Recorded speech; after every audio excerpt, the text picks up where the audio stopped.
नमस्कार दोस्तों, स्वागत है आपका हमारे इस नए वीडियो में। आज हम इतिहास के एक बेहद दिलचस्प दौर की बात करेंगे। 17वीं और 18वीं शताब्दी में भारत में यूरोपीय शक्तियों का आगमन और उनके बीच वर्चस्व की लड़ाई। यह वह समय था जब व्यापार के बहाने अलग अलग यूरोपीय कंपनियां भारत आईं और धीरे धीरे यहां की राजनीति और अर्थव्यवस्था पर अपना प्रभाव जमाना शुरू कर दिया। तो चलिए बिना किसी देरी के इस रोमांचक कहानी को शुरू करते हैं।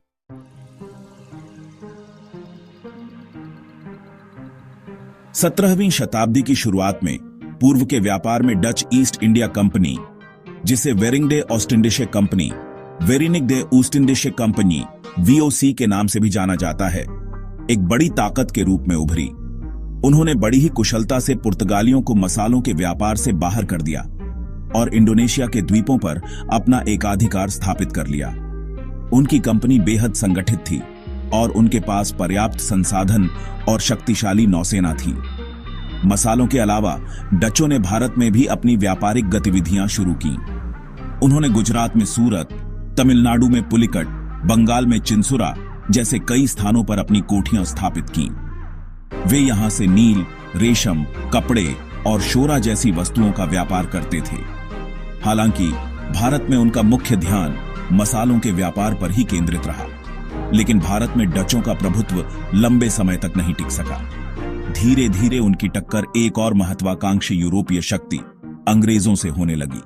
17वीं शताब्दी के मध्य से ही भारत और हिंद महासागर में वर्चस्व को लेकर डच और अंग्रेजों के बीच संघर्ष शुरू हो गया। यूरोप में भी दोनों देशों के बीच कई युद्ध हुए, जिन्हें आंग्ल डच युद्ध कहा जाता है। इन युद्धों में अंग्रेजों ने डचों पर बढ़त बनाई। भारत में इस संघर्ष का निर्णायक मोड़ 1759 में बेदरा के युद्ध में आया। इस युद्ध में अंग्रेजों ने डचों को बुरी तरह से पराजित कर दिया। इस हार के बाद भारत में डचों की महत्वाकांक्षाएं पूरी तरह से टूट गईं और उनकी शक्ति पूर्वी एशिया के द्वीपों तक ही सिमट कर रह गई। डचों के पतन के कई कारण थे। अंग्रेजों ने उन्हें भारत में मजबूती से स्थापित नहीं होने दिया। डच कंपनी में अंग्रेजी कंपनी जैसी नेतृत्व क्षमता और कर्मचारियों में उत्साह की कमी थी। डच अधिकारियों का वेतन कम होने के कारण वे निजी व्यापार में अधिक रुचि दिखाते थे, जिससे कंपनी के हितों की अनदेखी हुई। हॉलैंड का लंबे समय तक पराधीन रहना भी उनके संसाधनों को सीमित कर गया, जबकि इंग्लैंड एक स्वतंत्र और समृद्ध देश था। अंततः डच्चों ने अपना ध्यान भारत से हटाकर दक्षिण पूर्वी एशिया के मसालों के द्वीपों पर केंद्रित कर दिया, जिससे भारत में उनकी बस्तियां कमजोर पड़ गईं। यूरोप में भी अंग्रेजों और फ्रांसीसियों से युद्धों ने उनकी शक्ति को क्षीण कर दिया।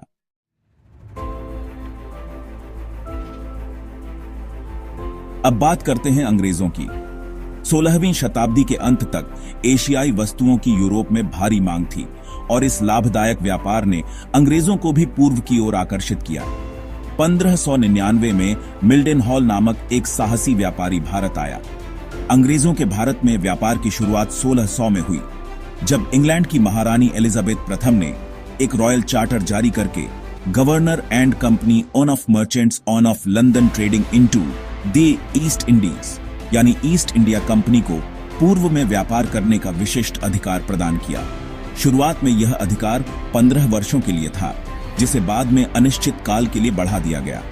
शुरुआती वर्षों में अंग्रेजी व्यापारी समूहों में अपने जहाजों के बेड़े भेजते थे और व्यापार से होने वाले लाभ को आपस में बांट लेते थे। ईस्ट इंडिया कंपनी भले ही शुरू में डच कंपनी से छोटी थी, लेकिन उसका संगठनात्मक ढांचा काफी मजबूत था। इसमें 24 निदेशक थे, जिनका चुनाव हर साल शेयरधारकों की आम सभा में होता था। शुरू में अंग्रेजों का ध्यान भी मसालों के व्यापार पर था, खासकर इंडोनेशिया से काली मिर्च और अन्य मसाले प्राप्त करना। लेकिन जल्द ही उन्होंने भारतीय वस्तुओं, खासकर कपड़ों के महत्व को समझा और मसालों के बदले भारतीय कपड़ों का व्यापार करना शुरू कर दिया। उन्होंने गुजरात के सूरत में एक कारखाना खोलने की योजना बनाई और कैप्टन विलियम हॉकिंस को मुगल बादशाह जहांगीर के दरबार में भेजा, लेकिन पुर्तगालियों के षड्यंत्र के कारण उन्हें सफलता नहीं मिली। 1611 में कैप्टन मिडल्टन ने सूरत के पास स्वाली होल में पुर्तगाली जहाजी बेड़े को हराया, जिससे मुगल सम्राट जहांगीर काफी प्रभावित हुए और 1613 में उन्होंने सूरत में एक स्थायी कारखाना स्थापित करने की अनुमति दे दी।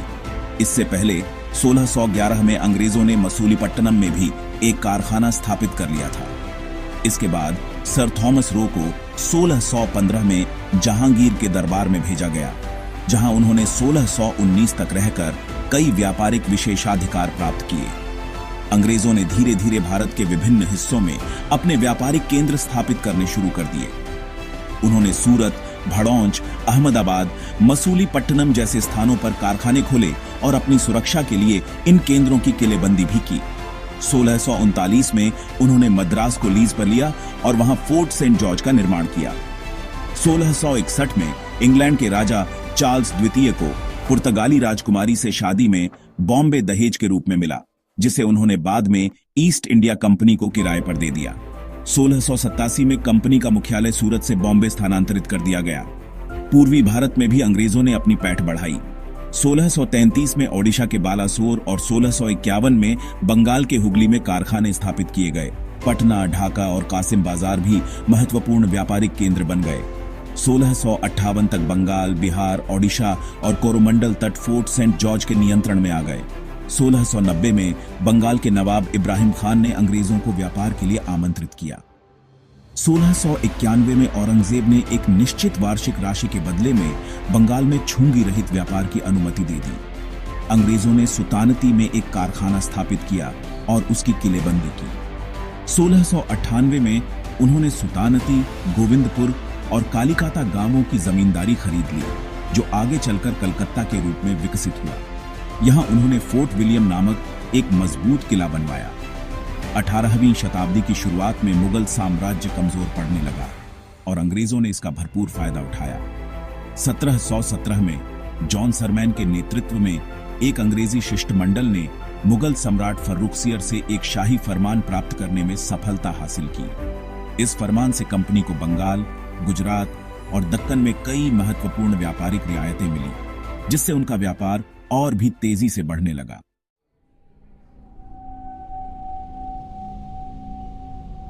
भारत में अपनी स्थिति मजबूत करने के लिए अंग्रेजों को न केवल मुगल और अन्य भारतीय शासकों से निपटना पड़ा, बल्कि उन्हें अपने यूरोपीय प्रतिद्वंद्वियों, पुर्तगालियों और डच्चों का भी सामना करना पड़ा। शुरुआती दौर में अंग्रेजों का पुर्तगालियों से संघर्ष हुआ, लेकिन 1730 की मैड्रिड संधि और बाद की संधियों ने दोनों के बीच शत्रुता को कम कर दिया। 1761 की संधि के तहत तो दोनों ने भारत में डच्चों के खिलाफ एकजुट होकर काम करने का भी फैसला किया। जैसा कि हमने पहले देखा, अंग्रेजों का डचों के साथ लंबा संघर्ष चला और अंततः बेदरा के युद्ध में डचों की हार के साथ भारत में उनकी शक्ति लगभग समाप्त हो गई। 18वीं शताब्दी में डचों का तेजी से पतन हुआ और अंग्रेजों ने धीरे धीरे उनके सभी व्यापारिक केंद्रों पर अपना नियंत्रण स्थापित कर लिया। अंततः 1795 में अंग्रेजों ने डचों को भारत से पूरी तरह से निष्कासित कर दिया।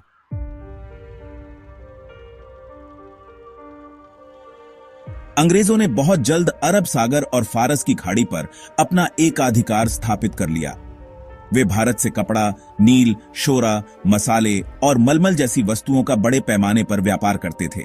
शुरुआती दौर में भारतीय वस्तुओं के भारी आयात से भारतीय कारीगरों को काफी फायदा हुआ और कई बड़े भारतीय व्यापारी कंपनी के मध्यस्थ के रूप में काम करने लगे। अपने यूरोपीय और भारतीय प्रतिद्वंद्वियों को हराने के बाद अंग्रेजों ने भारत में अपना राजनीतिक प्रभुत्व बढ़ाना शुरू कर दिया। व्यापारिक जरूरतों को पूरा करने के लिए उन्होंने धीरे धीरे क्षेत्रों पर नियंत्रण करना शुरू कर दिया। 1764 में बंगाल की निर्णायक जीत के बाद तो अंग्रेज भारत में मुगलों की एक मजबूत विकल्प के रूप में उभरे और उन्होंने अपने व्यापार को ब्रिटिश औद्योगिक क्रांति की जरूरतों के अनुसार ढालना शुरू कर दिया।